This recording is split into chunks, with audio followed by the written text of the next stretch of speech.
Hey guys, welcome back to As a Man Thinketh on Yanasa TV. Today I wanted to talk about the mod indictment again because there's been additional information on this particular topic that I found rather interesting, and because of that information I was able to look up a couple things, and I will probably be personally donating to their GoFundMe because I think that what is happening is absolutely ridiculous based on the information that has come out from the Fence Post. The Fence Post is a great website. If you guys haven't checked it out, I've read several of her articles. She's broken several rather big stories over the last couple years, and just impeccable research. But based on what she has been able to uncover from comments from neighbors, again, you know, the mods probably aren't talking directly about this situation. It kind of led me down a path, and when I saw some old surveys from the 1950s, I can honestly tell you that this should never have been a criminal prosecution. So I wanted to talk about this and share with you a little bit of that information, and why when I did this video the other day, when I talked about this, I wasn't sure what to think of the situation, but now I definitely have a little bit of a different perspective. But number one, reading through comments on the video the other day, I agree with a lot of you guys on these government agencies and oversight, as you know from watching this channel. But I also think that, you know, there are certain purposes that these agencies serve. In the U.S. Forest Service, they're not all bad people. In fact, I grew up in Florida. I was a junior naturalist at a nature center. The U.S. Forest Service was always something I had considered for a career path. My wife, though, had always considered it as a career path. I've dealt more with state rangers, state parks, than I have with federal parks. So I don't have a whole lot of interaction with a lot of these rangers, but I mean, just recently I was out running on the Outer Banks, ran into a ranger. He let me kind of hang out and watch and film as he was uncovering turtle eggs. I mean, these people have always, there's always going to be some bad apples, but that doesn't, I don't think, is a reflection on everybody in the agency or the entire agency itself. There were also a lot of comments, and I'm bringing these two things up initially because I think they go hand in hand, and then we'll get into the rest of this. But there were a lot of comments about how do you steal land. That's stolen land. There were some people who asked, how did they steal the land? Is it not there anymore? And I mean, I don't know. According to, the imagery that I could see, the land is still there. We're not dealing with an outer range situation where there's just a big hole in the earth. You know, the concept of stealing land from stolen land, I do sympathize with a lot of what has happened over the years. That the particular parcels in this case are a part of the Black Hills Meridian. The Black Hills Meridian is an area, many of you probably have heard of Crazy Horse. His last stand was in the late 1870s, and that is this section where they were kind of, the big dispute was over. A lot of this land, a lot of these parcels were acquired after the original Homestead Act, which was in 1862. And there's a lot of, feelings about the Homestead Act of 1862. Honestly, there are a lot of feelings about the Louisiana Purchase, and some of that even led up to the Civil War, and arguably the Homestead Act of 1862 helped fund the Civil War, because if you were a soldier in the Army, you were basically you had reduced requirements in acquiring land out west. So there were incentives being utilized a year after the start of the war to incentivize people to join the Union Army. So it's interesting when you follow these things back and you see what has happened out west. There's a lot of contention because, quite frankly, it wasn't that long ago when a lot of this stuff was still going on. I mean, you had the Expanded Homestead Act of 1909, which is around the period that the mods ended up out in this particular area, and then you had the 1919 Homestead Act for ranching, where they kind of did a further expansion up to 640 acres. So 1909 was around 300 or so acres. The original Homestead Act was around 160 acres. So you had this massive movement of people moving out west, and a lot of it was misguided. The government ran a very strong propaganda campaign to occupy the West, convincing people to go out there and risk their entire lives on this land that was out west. And in the 1920s, you ended up seeing one of the largest economic collapses in our history because of that. Over 2 million people exited the West because they couldn't make it work. That was part of the reason why they changed the Homestead Acts and increased the acreages, because you couldn't possibly, in this area of the country, do much with 160 acres. And then somebody trying to make it on land that's not enough to make it on was overgrazing it. It caused a lot of significant issues. And so in the 1930s is when you had the USDA come in and buy back a bunch of this land. And that happened, obviously after a period of time when the Mod family was already out there. But the USDA came in, bought back a bunch of land. We ended up having state parks out of some of that land. And it wasn't until the 1950s or so that this particular area became part of the national grasslands. And the national grasslands have always been, from the very beginning, a partnership between ranchers, the private sector, and the public sector as far as maintenance. It's not a secret. It's been around for a long time. It's old knowledge that you have to have bovines on the landscape, or not bovines, but ruminants, ungulates on the landscape to be able to maintain these grasslands. We actually have parks where all the ungulates were removed, and then we went through a period of desertification, because without them on the land would degenerate. All of this is common knowledge, and this stuff that's been discussed in Congress throughout the decades, and that's why the grasslands were from the beginning an important initiative between the private and the public sector to make sure that those lands were managed in a way that works for conservation use, and at the same time provides opportunity to be able to successfully raise livestock in that area and help feed the people of our country. So a lot of contention there with the Native Americans. There's a lot of contention with families that went bust out there. And a lot of that sometimes feeds back into, these people took our land in the first place. It serves them right. I don't think that we should be blaming anybody who bought into this propaganda to go out there in the first place. And, this is the type of stuff that has shaped our country into what it is today. That doesn't mean that, we should be punishing each other for that. These people who have survived out there are deserving of where they are. And I understand, where a lot of these comments are coming from. I'm a McLean from Scotland. My family was kicked off their land after the first Jacobite rising. It has happened throughout history. It has actually happened in the U.S. before white people were here, before anybody else was here. Throughout history, mankind has always fought over land. And when you look at it, there's always a government or a dictator behind it, behind sending armies of people out to settle land, behind all of those things. And there's usually some sort of public good that government or that dictator has seen, and the reason for wanting to have all that land. Or it's just a matter of control, right? We all know how this works, but I don't think it's fair to point fingers at people for things that happened, 100 years ago, 200 years ago.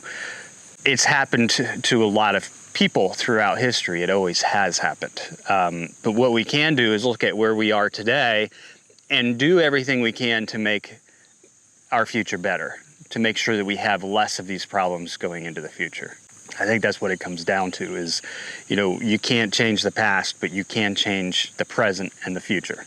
Okay, so at the heart of the issue of the Mod case, Charles and Heather Mod were indicted for stealing federal land. And when I initially reported on this, I was a little confused on which fence line it was. And a lot of people pointed out there's a lot of fence lines up against the national grassland that are kind of all over the place. And really, if you go and you look in depth at property records, somebody mentioned GIS isn't 100% accurate. I can tell you that from my own property. According to the GIS, I own a 2-mile long bridle trail that runs through a bunch of properties. I would love to own that bridle trail. It would give me access to so many other properties, you know, that I could pick up and move things along the bridle trail. Unfortunately, I don't actually own the bridle trail, but it is attached to my property on the GIS records. You can't go off of these online systems. And if you look at different online systems, you'll actually start to see these lines kind of change. Some systems actually show a lot of these lines slightly overlapping. And it's rather insignificant. You know, I pointed out a fence line on one of their properties. It's a really insignificant change, you know, over the course of several hundred acres. It might make a difference of 19 acres or something like that, which isn't enough for a cow-calf pair. It's kind of ridiculous to think about. So the information that's changed in my perspective is kind of narrowing down where the problem area was to begin with. So according to the fence post, the fence in question and the management practices the indictment alleges are theft have been in place for generations. The indictment charges both Charles and Heather separately, which means they have to retain separate attorneys, and they could each be sentenced to up to 10 years in prison with a fine of $250,000 each. Okay, so you're looking at a $500,000 fine. So here's the timeline of events. On March 29th, Lunders and the U.S. Forest Service Patrol Captain Jeff Summers appeared at the Mods' home and said they had received a complaint from a hunter that a no trespassing sign was posted on a fence built upon an incorrect boundary adjacent to the Buffalo Gap National Grasslands, and that blocks access to Buffalo Gap. I mean, I don't know if this hunter was out there with a computer and a GIS system or how he seemed to know where these property lines were, but it would be fairly impossible for a hunter to be able to know where these boundaries are. And in fact, I think it's going to be hard for surveyors to actually know where these boundaries are, because we're going back on land records that date back to 1909, right? 1910, somewhere in that range. So this guy makes this complaint. That's what's sealed. Nobody knows who this hunter is. Nobody can see the hunter's complaint. I think that the USDA, if they're looking into this, needs to do an internal investigation on this complaint. The Mods removed the sign from the fence, said no trespassing, which was erected sometime prior to the 1950s by another member of the Mod family. And I'm going to get into exactly what was going on there in a minute. The family owned the property since the Mods purchased the acreage adjacent to the USFS managed Buffalo Gap, part of the Nebraska National Forests and Grasslands in 1910. The existing fence was not moved at any point during the subsequent decades, supposedly. The boundary fence and related inholdings has been accepted by the USDA annually through the certification of acres by the USDA Farm Service Agency every year since the National Grasslands came into existence in 1960. And actually, there has been reporting and surveys on this acreage with water rights dating back to the 1950s, and it's always come back as being compliant. So this is not any new information to the U.S. government, especially the USDA.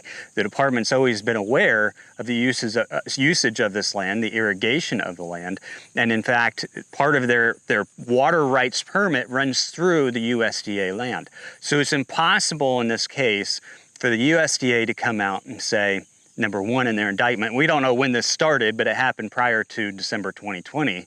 And number two, it's impossible to say that they weren't in agreement with the Mod family over all of these years. It's literally impossible because they have reported and recorded and re-recorded and updated all of these records through all of these years. Now, that doesn't mean that property lines can't be confused.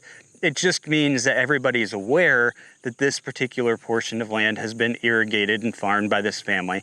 And there are portions of this land that have been on USDA property because they had to have a permit going through USDA property. Okay, so this is all information that I'm going to show you in a minute. So that happened on March 29th. On May 1st, about a month later, the Mods met with USFS District Ranger Julie Wheeler to discuss the boundary discrepancy. So Lunders was also present for this meeting, and basically what they agreed to was that they had to do a survey because they weren't in agreement on where the property line was supposed to be. Yeah, and I think that they had reason to not necessarily agree with the Forest Service agent. And the only way in my perspective, that you could properly mitigate this situation is to have a third-party surveyor, and maybe a couple different surveyors, depending on how large of a discrepancy this is. People who can historically go back on records, who aren't being influenced by either party, to survey this part of land. And then after that, they discussed what the different administrative steps would be to remedy this situation. So this is a very amicable meeting. Hey, okay, so there could be a discrepancy here. In order for us to figure out a solution, we first need to survey it. And when we survey it, we'll be able to figure out what we're gonna do next. The mods agreed to a survey, but they asked Londers to make sure that he asks permission before bringing survey crews across their property to access this section of land. That's a typical Fourth Amendment right. He doesn't have a warrant to go walking through their land. He could probably enter their land from the other side. I'm not sure which way he came in to survey, but I think there was some offense taken to the standpoint of you need to ask permission to come onto our land with surveyors.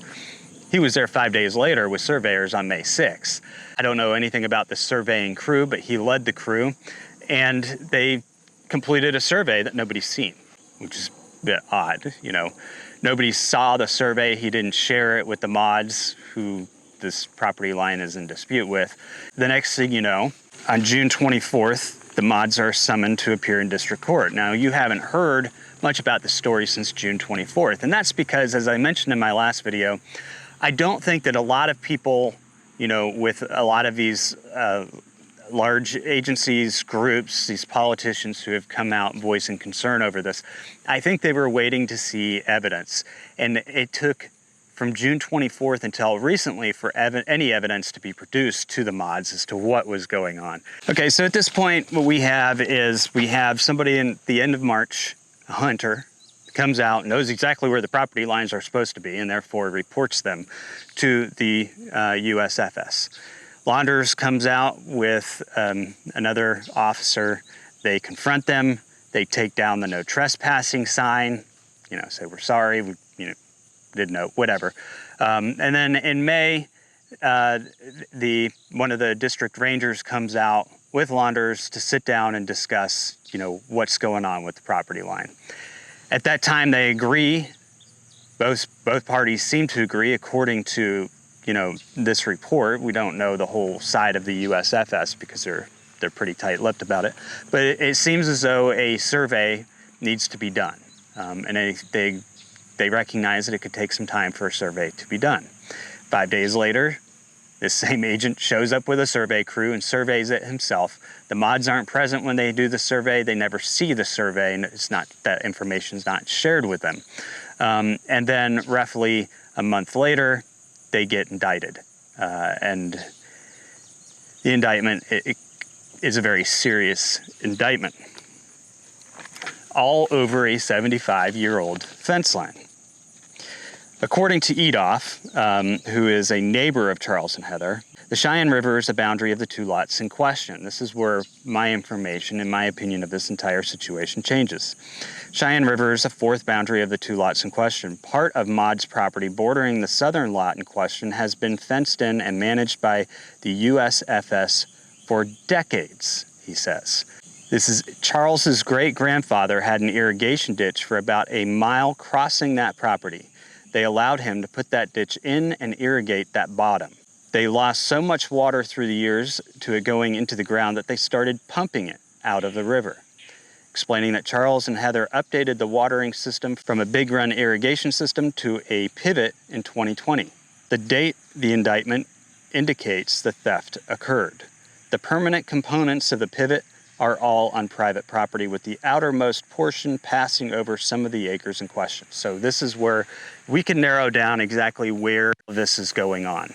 And this is the section along the river where obviously there's some land being irrigated, and, you know, according to the GIS, there are some property line concerns, but I have some concerns about where those lines lie on the GIS. And like I said, these things aren't accurate, so you'd have to go off of old surveys. Some of these surveys are probably pretty dang old, 1910. Edoff said he believes Charles's great-grandfather offered to purchase the lots in question in the 1950s. The Maude family has signed grazing agreements with the Forest Service every year since the Forest Service came into existence. The Forest Service never once told them to cease and desist on how they were using that land. They never have gotten a letter from the Forest Service telling them not to farm it. So the water right is actually, it shows up, this is where things get really confusing. The water right shows up in Section 18 for Charles Maude, but it actually ran north to Section 8. Okay, so here you have the permit down here, Charles K. Maude. If you click on this and you open it up, you'll scroll down and you will find this survey, which I'll come back to in just a second. This channel ran up through here, and then this was Section 8, where the survey was that we'll be going over. This particular survey can be a little confusing for a couple different reasons. Number one, the way in which the river is running has changed, and number two, north is pointing in the other direction. So we're going to quickly rotate that, and now I'm going to put this up next to another image of the land. A couple other confusing attributes here is you'll notice that T3S is a perfect square, and here 3S is no longer a perfect square. It's kind of all over the place, with the bottom line actually being down here. Like I said, the river has changed direction. It looks as though the river at one point came out, looped up, and stayed out here back when the survey was being done. And you can tell from looking through here that over the course of 75 years, it looks as though this river has ran in multiple locations. And in fact, according to the survey, their ditch was actually run on an old riverbed, a portion of the old riverbed. So going off of this old survey on record and seeing where the actual side of T3S is on the survey, it does appear as though this entire area may actually be part of this original survey. And I'm sure there's some indiscrepancies there that have been brought up in the past or whatever it might be. But the point is that this entire ditch system seems to be much further over than over here, and the river has changed paths several times. I mean, in many ways, it almost looks as though this entire cell is further west than it originally was back when the survey was done.